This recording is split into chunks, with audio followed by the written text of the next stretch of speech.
Buenos días con todos.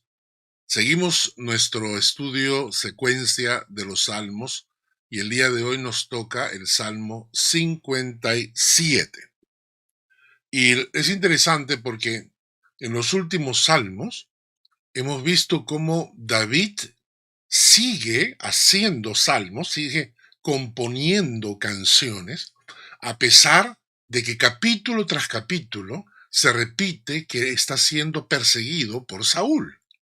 Esto es algo muy interesante, porque aún en medio de la persecución que David tiene, él no baja su ánimo compositor. Es decir, él sigue cantándole al Señor, componiendo salmos para el Señor. Hay un pensamiento que quiero compartir con ustedes. La alabanza en medio de la persecución es una cualidad solo de aquellos que creen y confían en el Dios Todopoderoso. Esto es importante porque esto es lo que nos enseña David con sus cantos. La alabanza en medio de la persecución es una cualidad solo de aquellos que creen y confían en el Dios Todopoderoso. Porque la mayoría de personas, incluyendo los creyentes, ¿no? Alabamos a Dios cuando las cosas van bien, pero inmediatamente cuando las cosas comienzan a ir mal, brota en forma natural una actitud de queja, de desánimo, de preguntarnos dónde está Dios, por qué, ¿no? Y esto pasaba con el pueblo de Israel, ¿no es cierto? En Números 14 nos dice, y se quejaron contra Moisés y contra Aarón todos los hijos de Israel, y les dijo toda la multitud, ojalá muriéramos en la tierra de Egipto, o en este desierto, ojalá muriéramos. La gente que Dios había salvado de Egipto, que habían vivido en esclavitud, que la estaban pasando recontra mal, Dios tiene que intervenir soberanamente con plagas hasta doblegar el corazón del faraón. Y cuando lo rescata, les promete una tierra prometida. Pero como la tierra prometida se les demoraba, porque por culpa de ellos mismos van a tener que caminar en el desierto 40 años en lugar de solo 6 meses, por culpa de ellos mismos, entonces ellos no soportan eso y comienzan a quejarse contra Moisés y contra Aarón, ¿no? Y no solamente ahí, por ejemplo, en Números 11 dice que el pueblo se quejó a oídos de Jehová. No solamente se quejaban de Aarón, de Moisés, pero también se quejaban delante de Dios mismo. Y dice el texto que lo oyó Jehová y ardió su ira, y se encendió en ellos fuego de Jehová, y consumió uno de los extremos del campamento. El mismo Job, que siempre se nos ilustra como el hombre de la paciencia, en realidad a veces no tenía tanta paciencia. El mismo Job dice en el capítulo 7, el versículo 11, por tanto no refrenaré mi lengua, mi boca, hablaré en la angustia de mi espíritu y me quejaré con la amargura de mi alma. Interesante. A veces cuando estamos pasando por dificultades, lo que hacemos es quejarnos, renegar, reclamar. David nos enseña en los Salmos que a pesar de que él estaba siendo perseguido, él siempre mantenía una actitud de alabar y de cantarle a Dios, componer salmos para cantarle a Dios. ¿Y por qué? ¿Por qué Dios permite que esto le pase a David? Es la pregunta.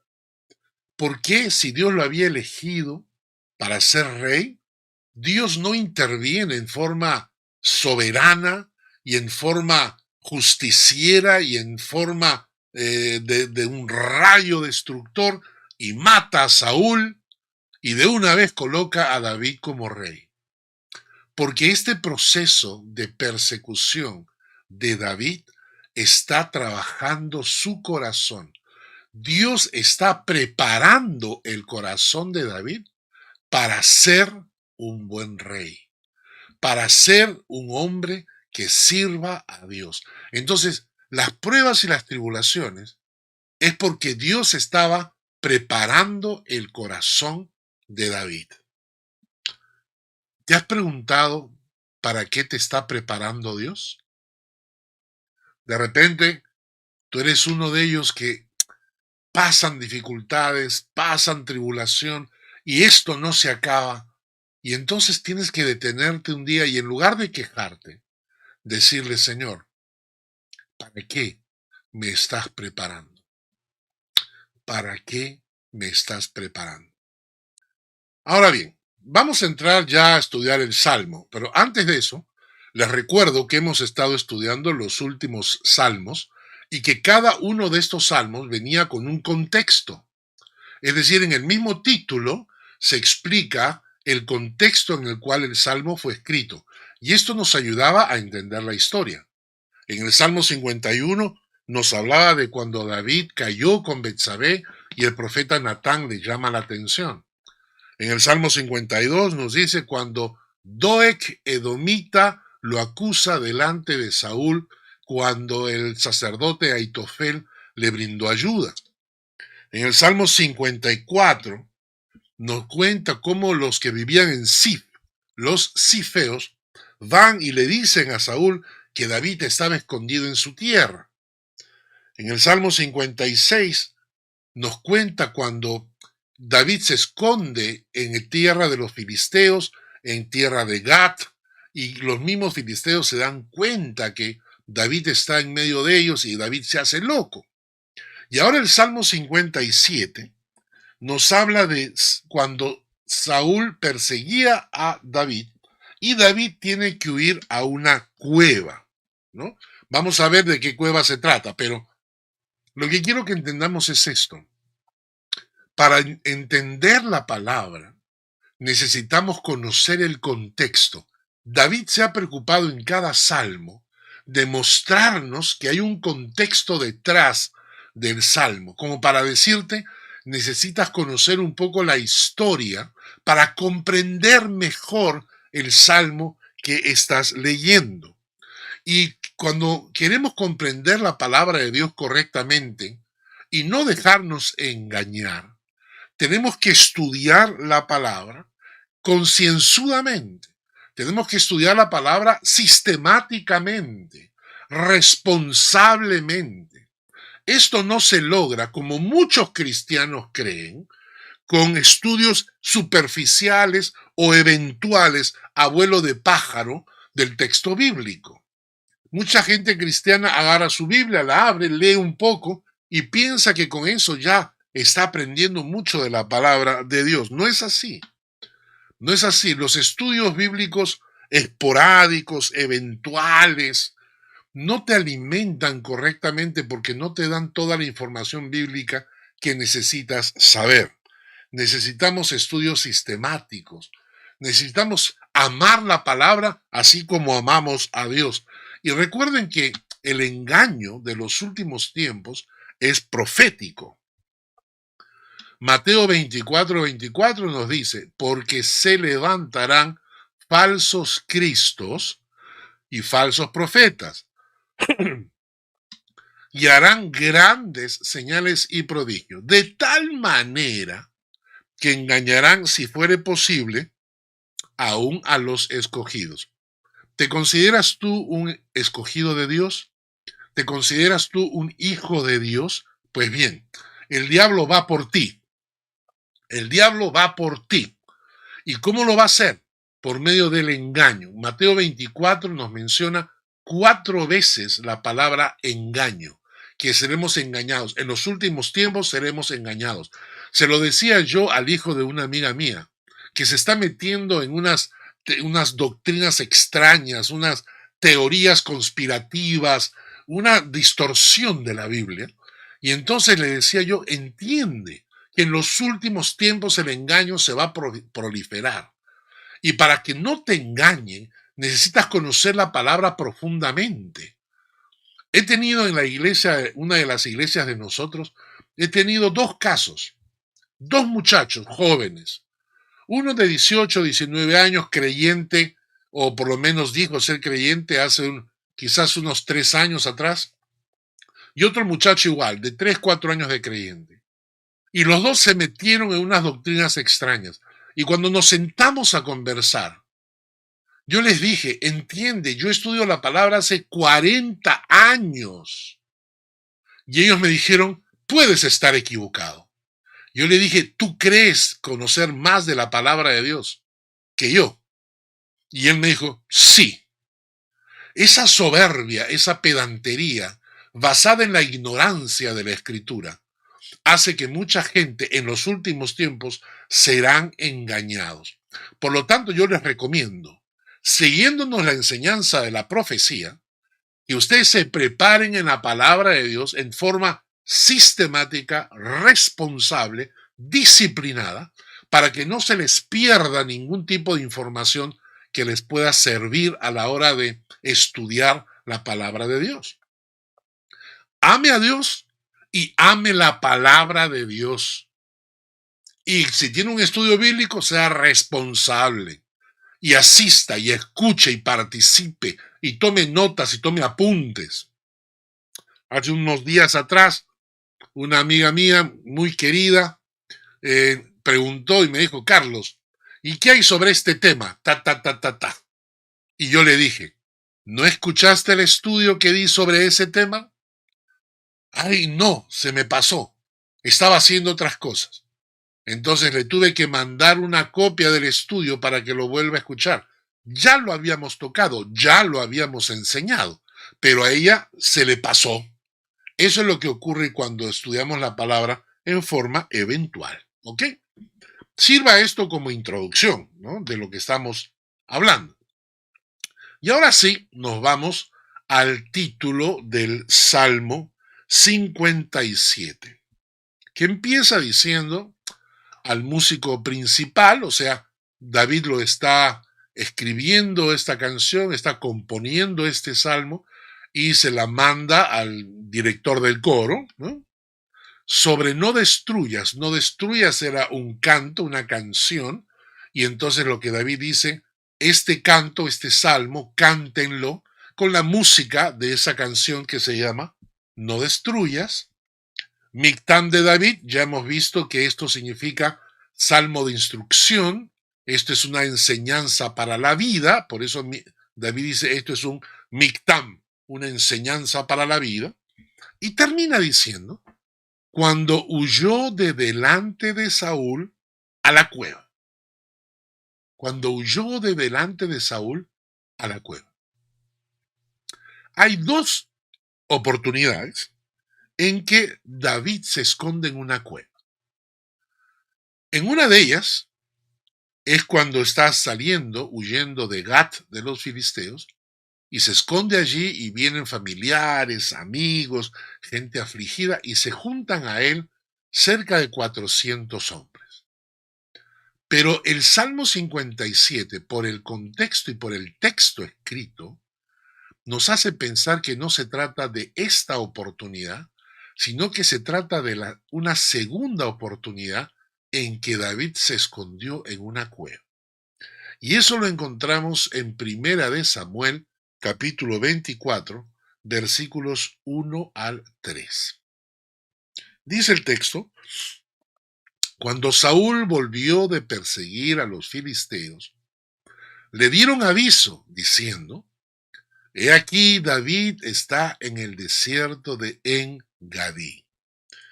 Siempre acusetes, siempre lengua suelta, no faltan los acusetes que van donde Saúl y le avisan de que David está en el desierto de En-Gadí. Y entonces dice que tomando Saúl 3,000 hombres escogidos de todo Israel, fue en busca de David y de sus hombres, por las cumbres de los peñascos de las cabras monteses. Hasta este momento se sabe que David tenía un pequeño ejército de 400 hombres que no estaban muy bien entrenados en realidad. Según el texto dice que se juntaron con él todos los afligidos, todos los que estaban endeudados, todos los que se hallaban en amargura de espíritu. y que lo hicieron jefe al pobre David. Y miren ese ejército. ¿Quién quiere un ejército así?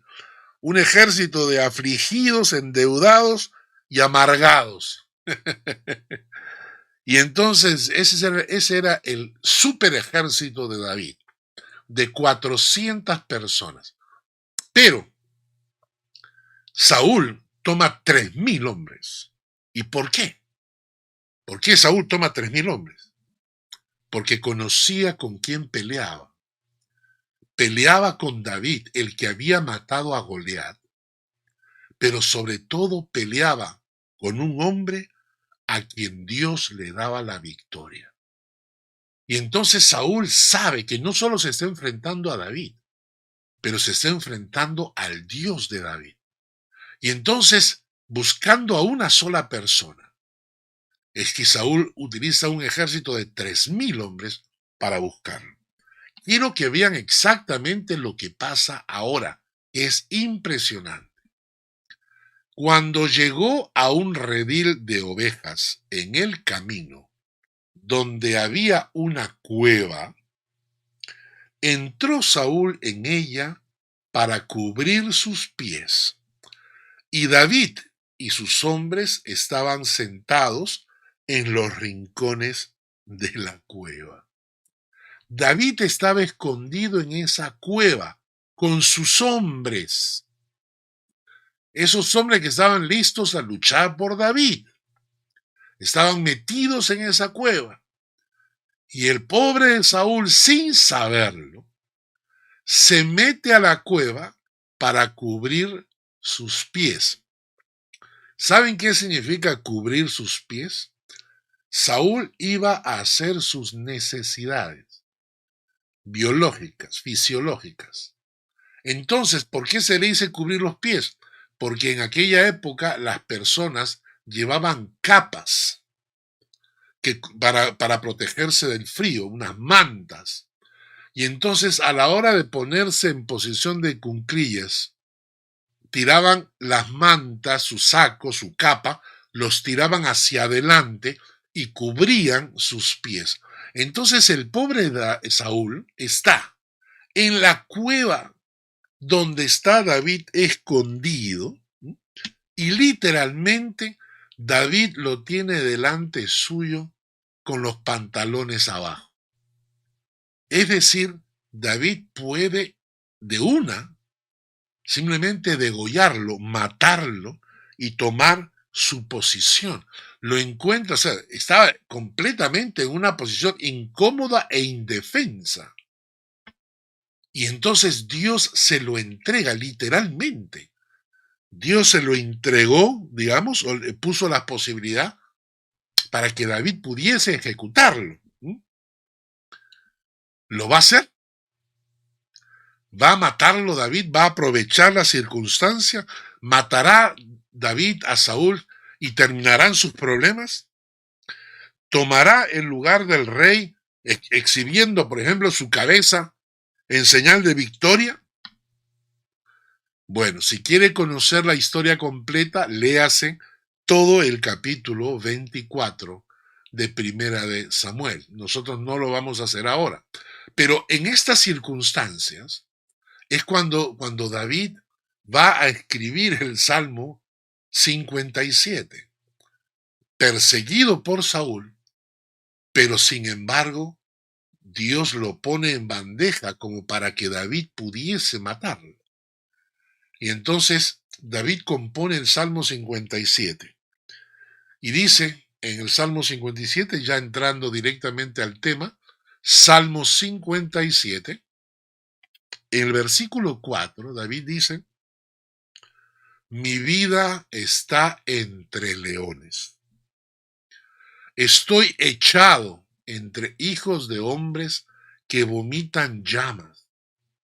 Sus dientes son lanzas y saetas, y su lengua espada aguda. David está siendo perseguido por Saúl y por esos 3.000 hombres que buscan su cabeza. David se siente como entre leones. ¿Qué cosa es un león? El león es un animal sangriento que persigue a su presa, que destroza a su presa para comérsela. Y esa es la sensación que tiene David frente a Saúl. David se siente como la presa del león y piensa que Saúl es ese león, el devorador, ¿no es cierto? Y también menciona que dice que está echado entre hijos de hombres que vomitan llamas. Sus dientes son lanzas y saetas, su lengua espada aguda. Estos chismosos, ¿no? Y hablando de leones y de chismosos, esto me hace pensar en la historia del profeta Daniel. La historia nos cuenta en Daniel 6, dice que entonces el rey Nabucodonosor de Babilonia, dice, le trajeron a Daniel y le echaron en el foso de los leones. Y el rey le dijo a Daniel, el Dios tuyo, a quien tú continuamente sirves, que él te libre. ¿Qué había pasado? ¿Por qué el emperador babilónico, el rey babilónico, mete a David en el foso de los leones?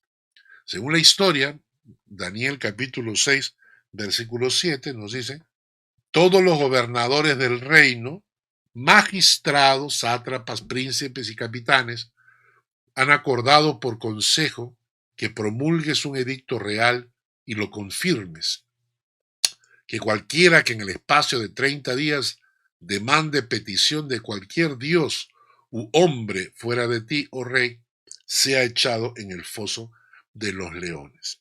En otras palabras, esta gente malvada había tramado una artimaña para engañar al rey, que era amigo de Daniel, ¿no?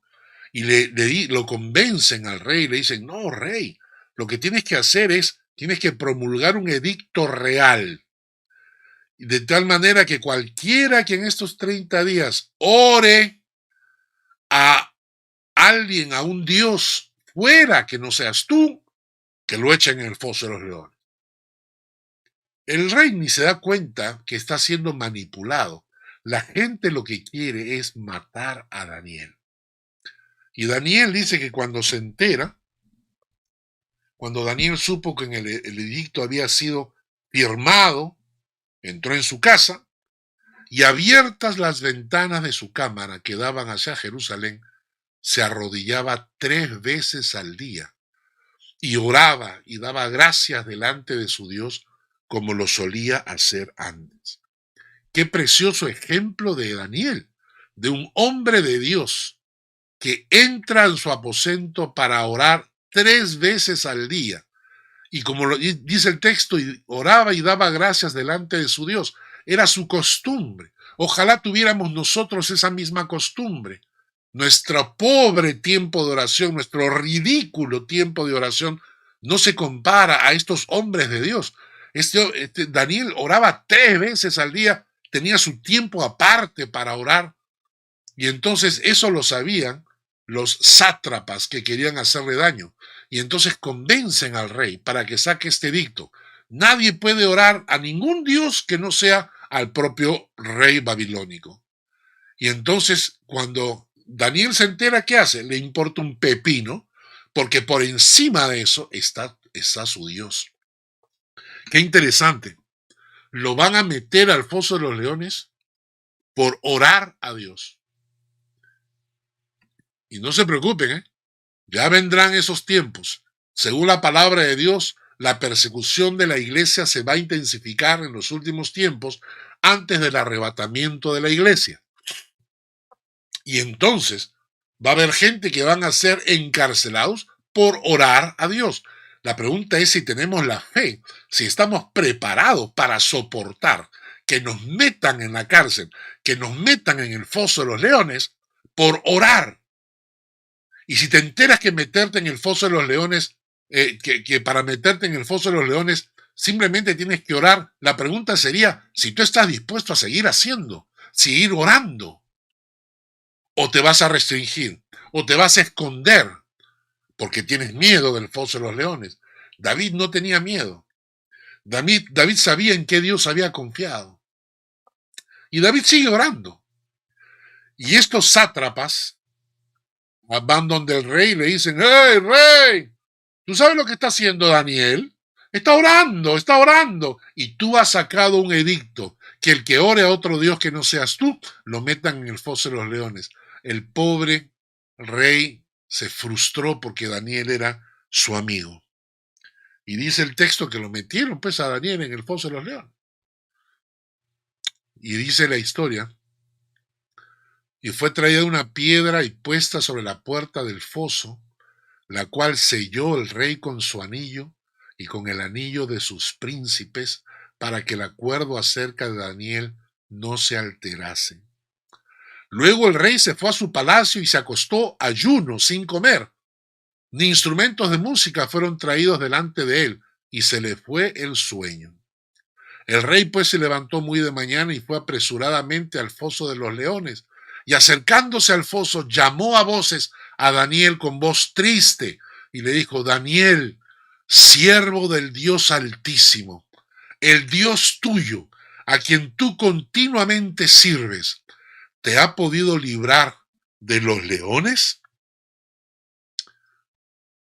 Entonces Daniel respondió al rey: Oh rey, vive para siempre. Mi Dios envió su ángel, el cual cerró la boca de los leones para que no me hiciesen daño, porque ante él fui hallado inocente. Y aún delante de ti, oh rey, yo no he hecho nada malo. Entonces se alegró el rey en gran manera a causa de él, y mandó sacar a Daniel del foso, y fue sacado del foso, y ninguna lesión se halló en él, porque había confiado en su Dios.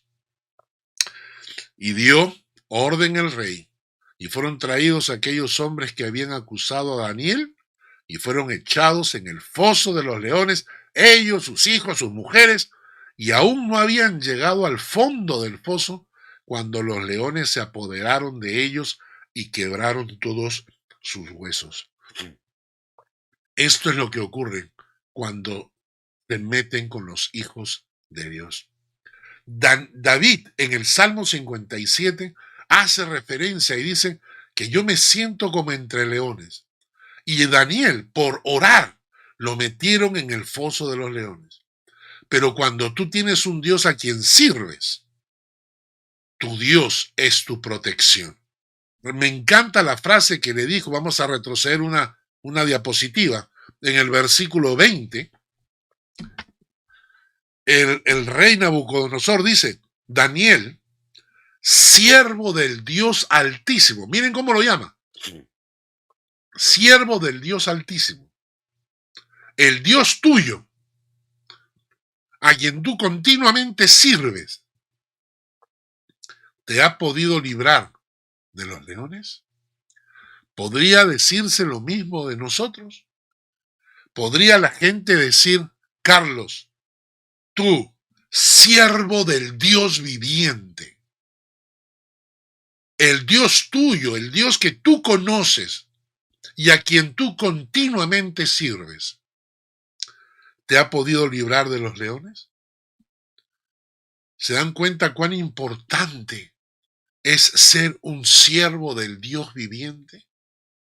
Cuando tienes un siervo, cuando eres un siervo del Dios viviente, el Dios tuyo te libra de los leones.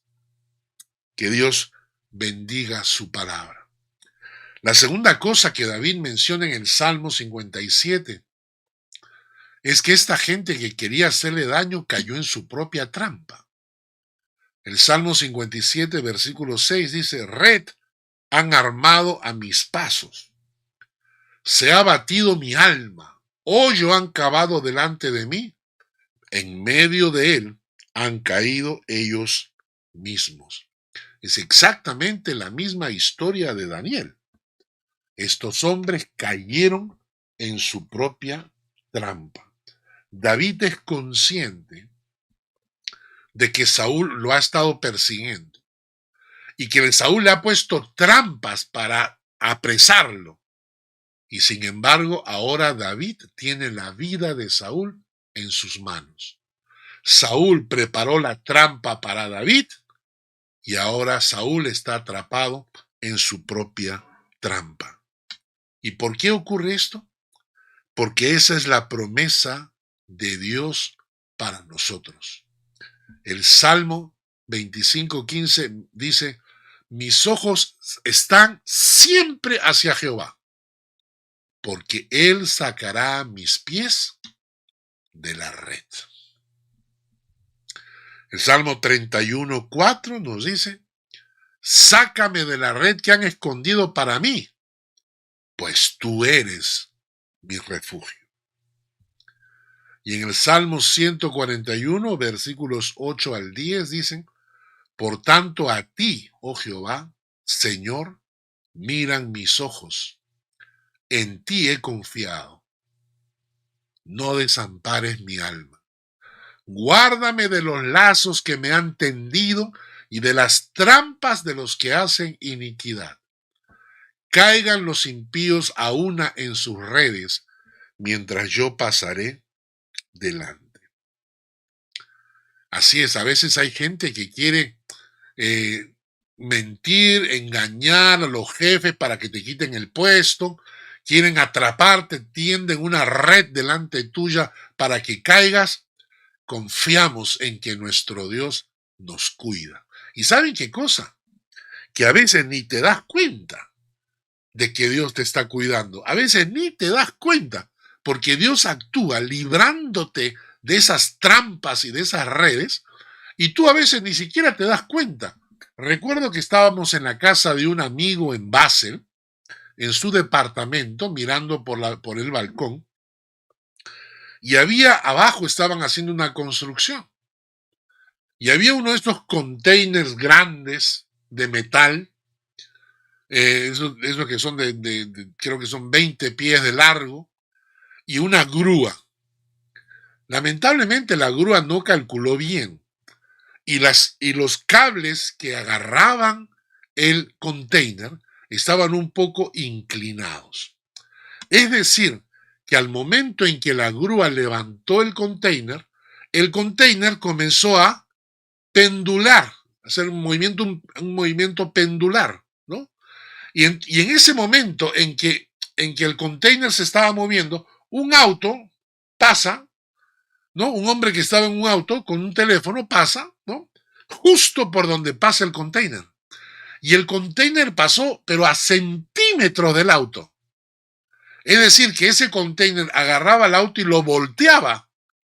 Y el hombre, hablando por teléfono, ni siquiera se dio cuenta, siguió de frente y el container siguió moviéndose. Y yo me imagino que ese hombre llegó a su casa y cuando su mujer le preguntó: ¿y qué tal el día? Él dijo: nada, no pasó nada, todo tranquilo. Y no sabía que por un pelo podía haberse muerto, que por un pelo el container pudo haber volcado su carro, pero no se dio cuenta. ¿Cuántas veces ocurrirá con nosotros lo mismo? ¿Cuántas veces Dios nos librará de enfermedades, de males, de trampas, de redes? Y ni siquiera nos damos cuenta. Y cuando llegamos a Dios, le diremos: ay, Señor, tuvimos una vida muy tranquila. A veces yo te pedía sanidad y no me sanaste. Y Dios te dirá: ¿cómo que no te sané? Te sané de un cáncer terminal. ¿Pero cómo? Tenías un cáncer que estaba avanzando y yo decidí sanarte. Y ya está, y nunca te enteraste porque nunca fuiste al médico. Dios nos libra, hermanos. Dios nos libra. Y ahora la pregunta es esta. David, en el Salmo 57, nos ha enseñado dos cosas. Que a veces nos sentimos como en el foso de los leones, pero Dios nos libra. Que muchos tratarán de hacernos daño, pero caerán en su propia trampa, porque Dios nos libra. Entonces, conociendo que tienes un Dios así, ¿cómo reaccionas a ese Dios? Conociendo que tienes un Dios que cuida de ti, que te protege, que te libera, que tienes un Dios que está pendiente de tu vida, ¿cómo reaccionas ante ese Dios? David nos va a enseñar tres cosas en este salmo. Tres cosas que David hace como reacción por tener un Dios tan maravilloso. La primera, dice en el versículo 1, ten misericordia de mí, oh Dios, ten misericordia de mí, porque en ti ha confiado mi alma, y en la sombra de tus alas me ampararé hasta que pasen los quebrantos. La primera cosa que va a decir David es, lo primero que tengo que hacer en mi vida, teniendo un Dios tan maravilloso, es cobijarme bajo la sombra de sus alas. Naturalmente, esta es una ilustración porque Dios no tiene alas. Según la Biblia, los que tienen alas son los ángeles. Dios no tiene alas. Entonces, ¿de qué alas nos está hablando este texto? Es una ilustración que trata de presentarnos a Dios como esa gallina que cubre a sus polluelos bajo sus alas. Qué precioso, ¿no? Preciosa la imagen que tiene David. Dice, mi Dios es como esa gallina que cubre a sus polluelos. Si hay lluvia, si hay tormenta, los polluelos corren y la gallina los cubre. Ella recibe toda la descarga, la lluvia, los rayos, el viento, pero ella no se mueve porque protege bajo sus alas a sus polluelos. Yo quiero ser así. Yo quiero correr a Dios y cubrirme bajo sus alas. Cuando tenemos problemas, tendemos a buscar ayuda en otras partes. Siempre pensamos que la protección viene de nuestros padres y los padres están listos a protegernos. Y si no tienes padres, o si tus padres están lejos, o si tus padres ya pasaron a la presencia de Dios, entonces a veces pensamos que lo que nos va a proteger es el esposo, o nos va a proteger los hijos. Y muchas veces los padres piensan, ¿no? Sí, mis hijos me van a proteger cuando yo sea viejo. O mi jefe me va a proteger porque es mi amigo. Primero que nada, aprendamos a correr bajo las alas de nuestro Dios. Dice el texto en el Salmo 17:8, guárdame como a la niña de tus ojos, escóndeme bajo la sombra de tus alas. Maravilloso. Salmo 36:7, cuán preciosa, oh Dios, es tu misericordia, por eso los hijos de los hombres se amparan bajo la sombra de tus alas. Salmo 63:7, porque has sido mi socorro, y así en la sombra de tus alas me regocijaré.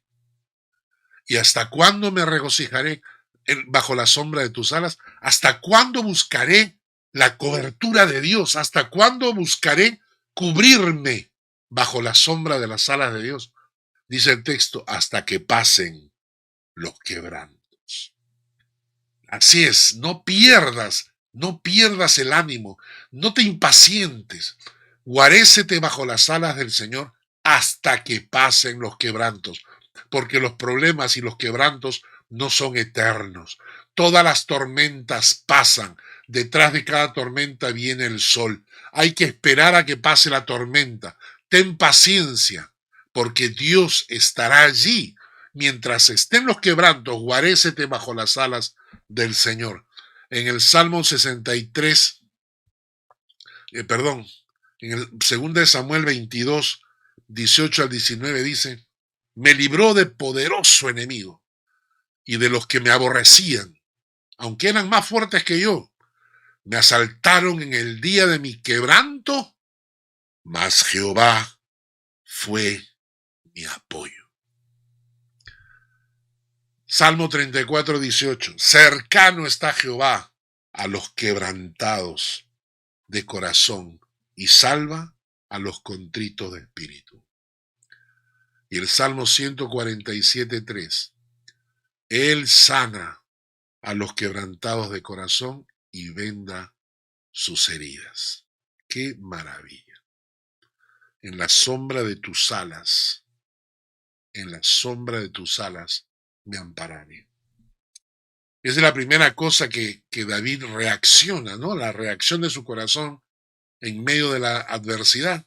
Él busca guarecerse bajo la sombra de las alas de aquel Dios que te protege de leones, bajo ese Dios que, aun cuando la gente quiere tenderte redes delante, Él te cubre.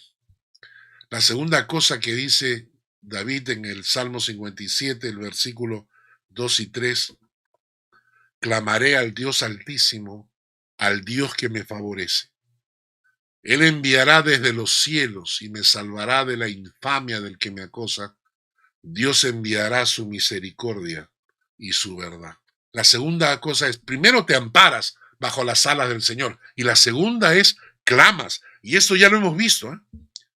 Ya lo hemos visto antes, clamar a Dios, que la diferencia entre clamar y orar, clamar es cuando tú pones todo tu corazón en la oración. Cuando el clamor es derramar tu oración delante de los pies de Dios.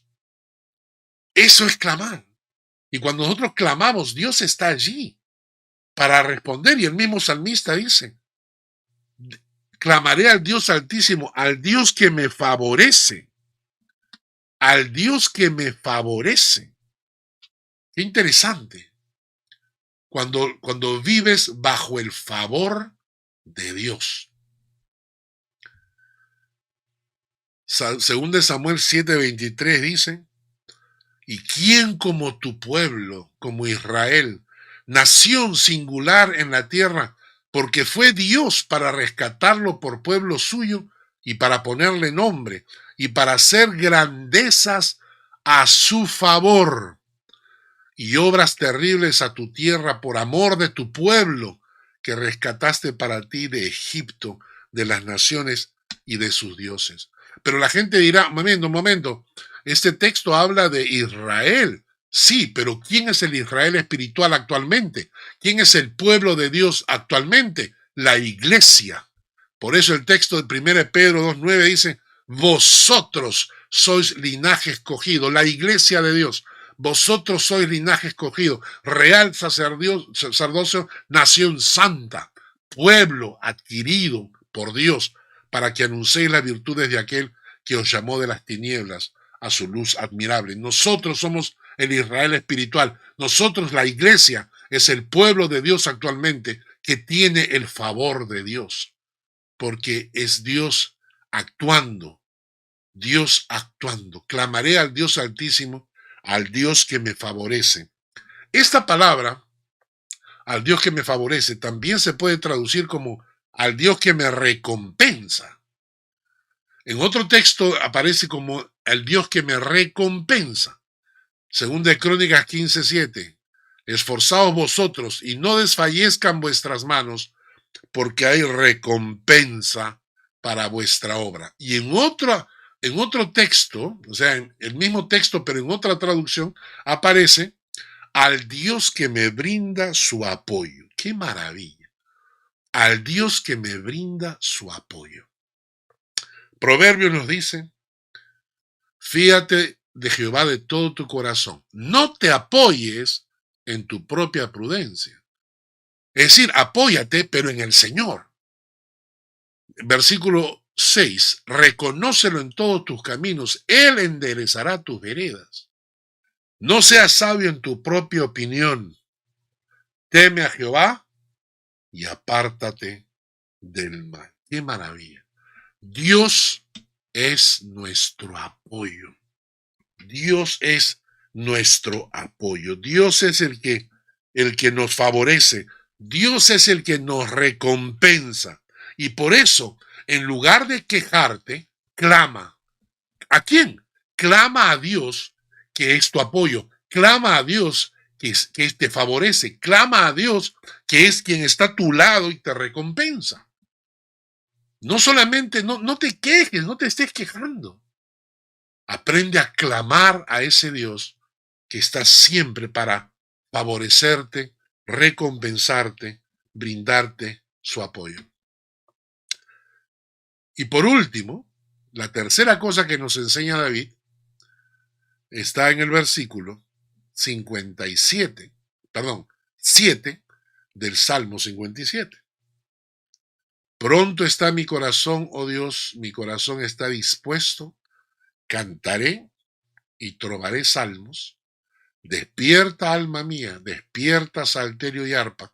Me levantaré de mañana, te alabaré entre los pueblos, oh Señor, cantaré de ti entre las naciones, porque grande es hasta los cielos tu misericordia y hasta las nubes tu verdad. La tercera cosa, la primera que David nos enseña es: en la sombra de tus alas me ampararé hasta que pasen los quebrantos. La segunda, clamaré al Dios altísimo, al Dios que me favorece, al Dios que me recompensa, al Dios que me apoya. Y la tercera, cantaré. Y dice cantaré entre los pueblos, ¿eh? No dice cantaré en voz bajita, en silencio para no molestar. No dice cantaré con vergüenza, no vaya a ser que me vean cantando. El salmista dice: yo cantaré entre los pueblos, entre las naciones. Yo voy a publicar mi canto. ¿Cuántas veces he visto a madres cantando en sus casas y ese canto se graba en el corazón de sus hijos? Y luego los hijos, cuando crecen, encuentran en esos cantos palabra de Dios que los fortalece. A mí me pasaba en la universidad. Yo entraba a la universidad cantando y un muchacho se me acercó y me dijo: ¿por qué cantas? Le dije: porque soy feliz. ¿Por qué? Porque tengo a Cristo en el corazón. Y él me dijo: ¿y yo puedo tenerlo? Le dije: claro que sí. Hoy día él es un pastor, un gran amigo mío, Luchito García, que Dios lo bendiga. ¿Y cómo fue eso así?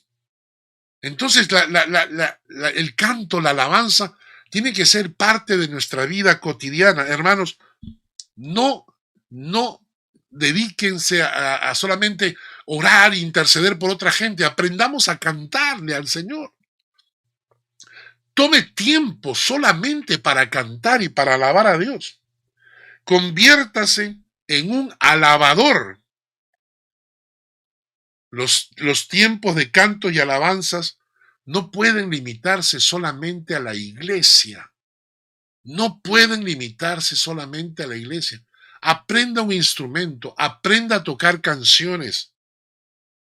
Hermanos, David está contento con su Dios, porque sabe que Dios está ahí a su lado siempre, a pesar de que Saúl lo está persiguiendo.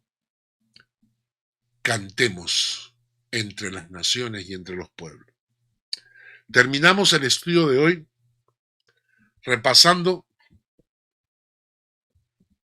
los versículos 5 y 11, que se repiten y que viene a ser el coro de la canción.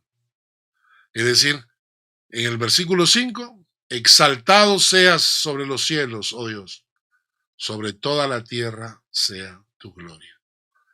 Y en el versículo 11 se repite el coro de la canción. Exaltado seas sobre los cielos, oh Dios, sobre toda la tierra sea su gloria. Queridos hermanos, que mi vida sea un motivo para que los pueblos y las naciones exalten el nombre de Dios.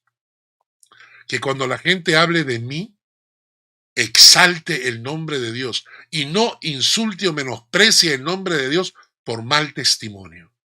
Que cuando la gente vea mi vida diga: exaltado sea el nombre de Dios, y que mi vida sea un instrumento en las manos de Dios para que toda la tierra sea llena de su gloria. Seamos instrumentos en las manos del Señor. Así que terminemos el día de hoy diciendo: exaltado sobre los cielos seas, oh Dios, y sobre toda la tierra sea llena tu gloria. Padre, gracias por este estudio y por tu palabra. Y te bendigo por lo que hemos aprendido. Guía a tu pueblo para ser instrumentos tuyos para la extensión de tu gloria y de tu reino. Gracias en el nombre de Jesús. Amén y amén. Que Dios les guarde. El Señor te bendiga y te guarde. El Señor haga resplandecer su rostro sobre ti y tenga de ti misericordia. El Señor alce sobre ti su rostro y ponga en